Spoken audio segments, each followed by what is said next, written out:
Sveiki visi, turime ketvirtadienį, 4 valandą popiet ir 191 kartą apžvelgsime finansų rinkas, kas vyksta šiandien dienai.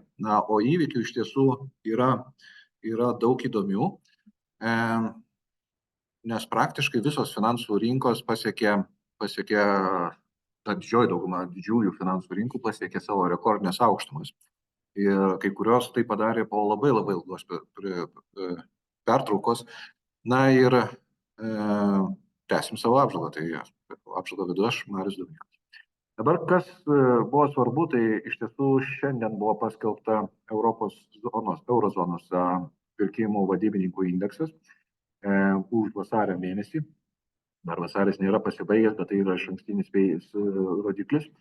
Ir pasirodė, kad jau ketvirtą mėnesį iš eilės yra fiksuojamas rodiklio gerėjimas. Tai tas bendras composite indeksas, jisai padidėjo beveik iki 49 punktų, didėjo reikšmingai ir didėjo greičiau negu tikėjosi analitikai. Kitas momentas yra tas, kad priminsiu, kad 50 punktų yra atžyma, kai yra sakoma, kad yra plėtra, lyginant su praėjusiais metais. Na, be abejo, tendencija taip pat labai svarbi yra, bet 50 punktų jau priartėja ties kažkokiais tai matomais dydžiais, nes dar visai nesenai šis rodiklis buvo ganėtinai prastesnis. Kas patempė į priekį, tai patempė iš tikrųjų paslaugų sektorius. Paslaugų sektorius pasiekė 50 punktų, kas reiškia, kad paslaugos jau plečiasi ir juda į priekį. Na ir kas liečia pramonės sektoriuje dar šioks toks šaltukas yra pakritimas, kuris veikia pramonę neigiamai. Bet labai tikėtina, kad artimiausių metų tokių teigiamų ženklų gali atsirasti ir daugiau. Yra kalbama, kad ekonominis atsigavimas yra daug spartesnis tokiose šalyse kaip pietinėse šalyse, taip pat Prancūzijoje. Ir bendri rodikliai yra labiau prilaikomi Vokietijos. Aišku, tai nėra gerai Lietuvai, nes Lietuvos antras didžiausias partneris yra Vokietija po Lenkijos, bet tendencijos vis tiek turėtų suktis link teigiamos pusės. Kas dar?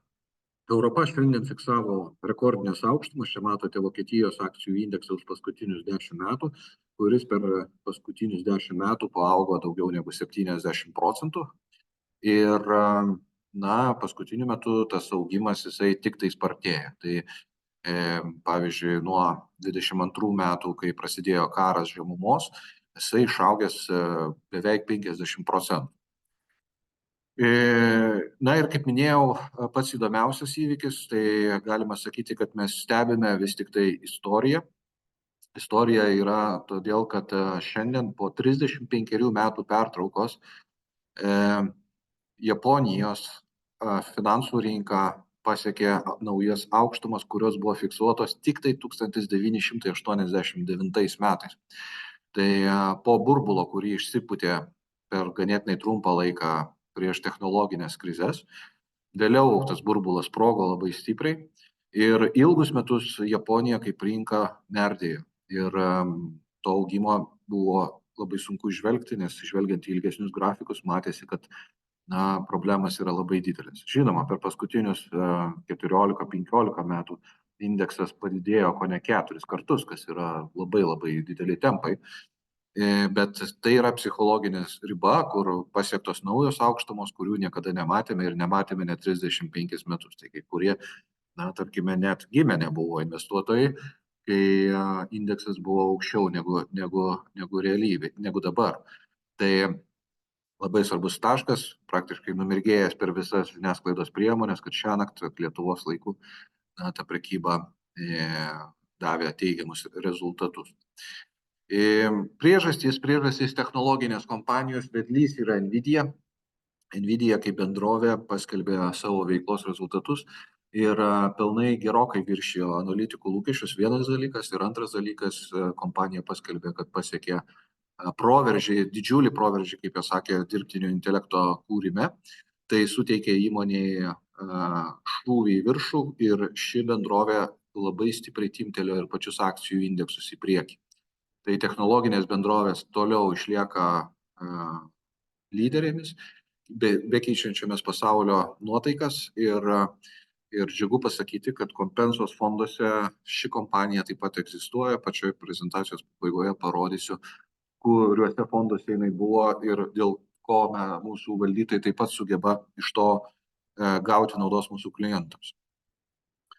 Na ir rekordus mušant Azijai, rekordus mušant Europai, S&P 500 taip pat pasiekė naujas aukštumas, vėl bandoma lipti virš 5000 punktų ir netgi šiandien dienai tas augimas yra virš procentinio punkto.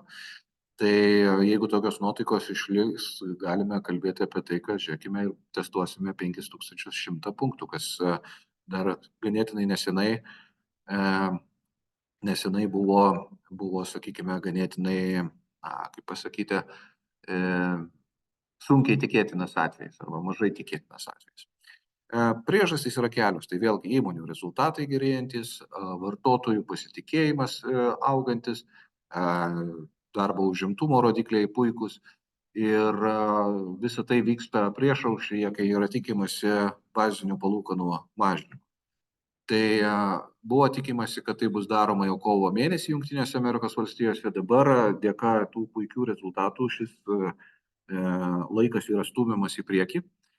Ir šiandien, kiek teko žiūrėti, tai artimiausių metų, ko gero, tikimasi gegužės mėnesį, kad palūkanos bus sumažintos. Tai matome, kad per kelis mėnesius pasistūmė į priekį tas laikotarpis.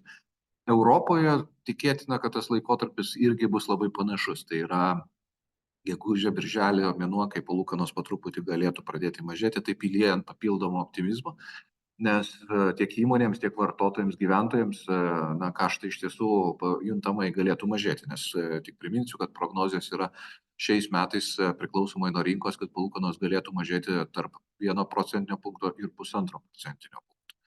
Tai turint mintyje, kad Lietuvoje, pavyzdžiui, vidutinė paskola yra apie 100 000 eurų, tai vidutinė šeima galėtų sutaupyti apie 1,5 tūkstančio per metus, jeigu palūkanos sumažės 1,5%.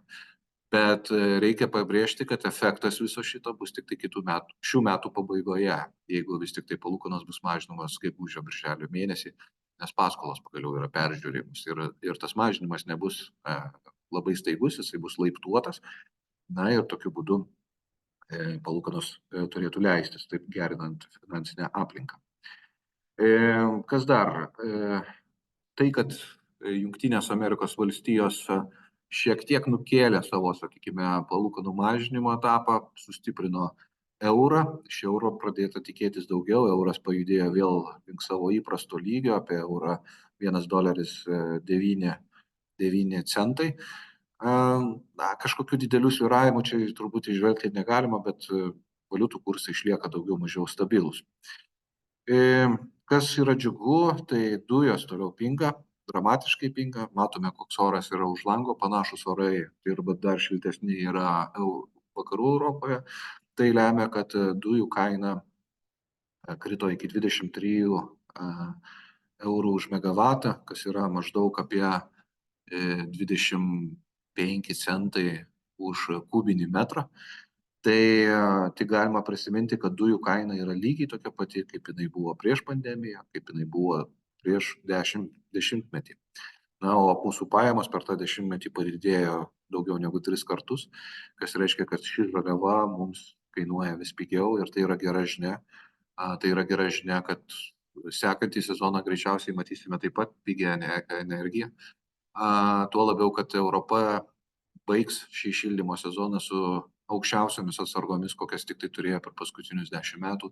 Ir vasaros metu pildant rezervuarus nereikės tokio didelio kiekio, kaip reikėdavo anksčiau. Tai tiek gamta, tiek finansinė situacija padeda. Ir tai yra gera žinia verslui, nes dujos yra labai didelė komponentė prekėse, nes dujos lygų elektra, elektra lygų prekių savikaina. Savikaina, jeigu eina žemyn, tikėtina, kad įmonės uždirbinės didesnius pelnus, o tai atsiliepia ir mūsų investicijoms. Kas liečia naftą, nafta šiek tiek brangtelėjo, priežastys nėra kažkokios čia ypatingos, bet jinai išlieka ties savo medianą per paskutinius 12 mėnesių, apie 80-85 svyruoja. Jeigu judės šiek tiek aukščiau, bus tam tikros rizikos, bet kol kas čia didesnės rizikos išvelgti neišeina. Na ir geros žinios iš Kinijos. Kinai ruošiasi milijardinis fondas, apie 60 milijardų ketina įlieti į rinką, skatinti ekonominį augimą. Tai liečia finansų sektorių, tai liečia statybų sektorių. Ir būtent šita žinia per paskutinę savaitę išjudino vario kainą. Vario kaina kilstelėjo praktiškai 5% nepilnai ir rodo, kad tarsi tam tikrus gyvybės ženklus. Tai jeigu tas tendencija prasitęstų ir mes pajudėtume link $4 už svarą vario, tai galėtume kalbėti apie tai, kad ir čia atsiranda augimo žiedeliai. Tai kinų valdžia yra nusiteikusi lieti pinigus tam, kad išeiti iš tam tikro suktuko, negatyvaus suktuko, į kurį yra papuolusi dėl ekonominio sąstingio. Jeigu užsikurtų ir kinai, galėtume kalbėti, kad toks ekonominis pavasaris ateina praktiškai visame pasaulyje. Na ir aukso kaina šiek tiek kilstelėjo vėlgi. Tai tik tai svyravimai ir svarstymai apie palūkanas, tai auksas į tai reaguoja, vėl virš $2,000, bet lygiai tiek pat jisai kainavo ir praėjusių metų gegužę. Kas liečia fondus, tikrai džiugina akis, fondų rezultatai gerėja ir gerėja visose rizikos lygiuose. Tai žemiausio lygio obligaciniai fondai per metus laiko per 12 mėnesių generavo tarp 3–5,5% grąžą ir tai yra tikrai reikšminga grąža, aplenkianti ilgamečius vidurkius. Kaip jau praeitą kartą ir užpraeitą kartą kalbėjom, labai tikėtina, kad ir šie metai turėtų būti pakankamai geri, nes palūkanoms mažėjant obligacijų fondai be abejo didina savo vertes. Tai aplinka netgi mažą riziką toleruojantiems žmonėms dirbti ir uždirbti yra pakankamai gera.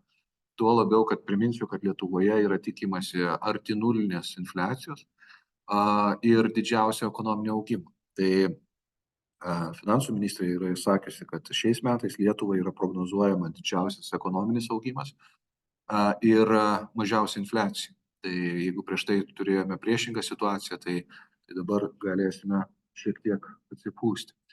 Tai šalyje atlyginimai toliau turėtų judėti apie 10% į viršų. Infliacijos augimo, jeigu nebus, tai reiškia žmonių gyvenimo kokybė gerės, verslo aplinka taip pat gerės, nes žmonės bus linkę tais pinigais šiek tiek ir pasidalinti. Tai, o jeigu žmogus turi laisvas lėšas, jisai laisvai gali netgi ir žemos rizikos krepšelius keliauti su pakankamai gerom grąžom. Vidutinės rizikos fondai auga dar sparčiau, nuo 5 iki beveik 8%. Vidutinės rizikos fonduose yra pastebima, kad didėja ko gero akcijų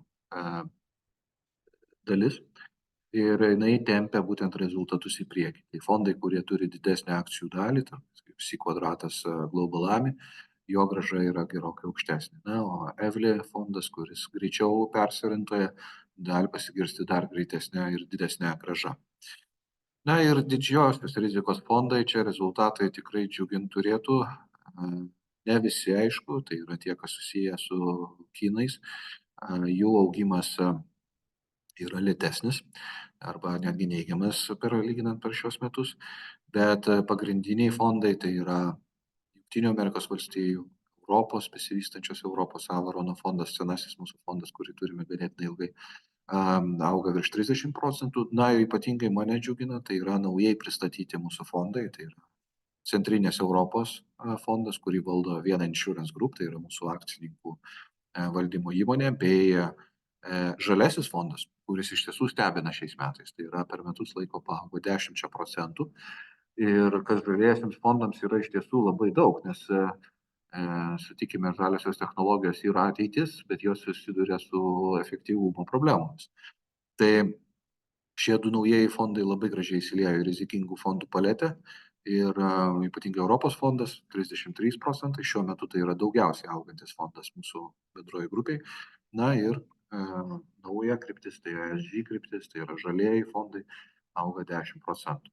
Kaip ir žadėjau prezentacijos pradžioje, parodysiu, kurie fondai vis tik tai investuoja ir renkasi tas konkrečiai agresyvesnės kompanijas. Tai Jungtinių Amerikos valstijų US Growth fondas turėjo tokią sudėtį dar lapkričio mėnesio pabaigoje, laukiam naujų ataskaitų, naujų sudėčių, bet ta pati minėta Nvidia yra penketuke didžiausių kompanijų ir sudarė 4%.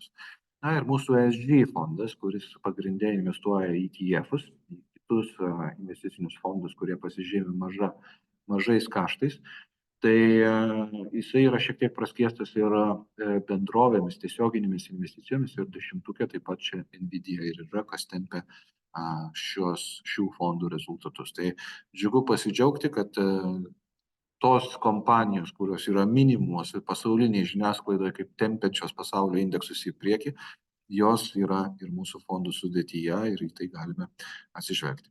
Tai tiek iš manęs, sekantį kartą susitiksime vasario 29 dieną, 16 val. Jau 192 kartą. Pasižiūrėsime, kas vyksta. Akivaizdu, kad finansų rinkos kaista gerąją prasme, tai yra grąžos išlieka stabiliai aukštos ir netgi kai kuriais atvejais pasiekiančios rekordinius aukštus. Tai dabar laikas klausimams.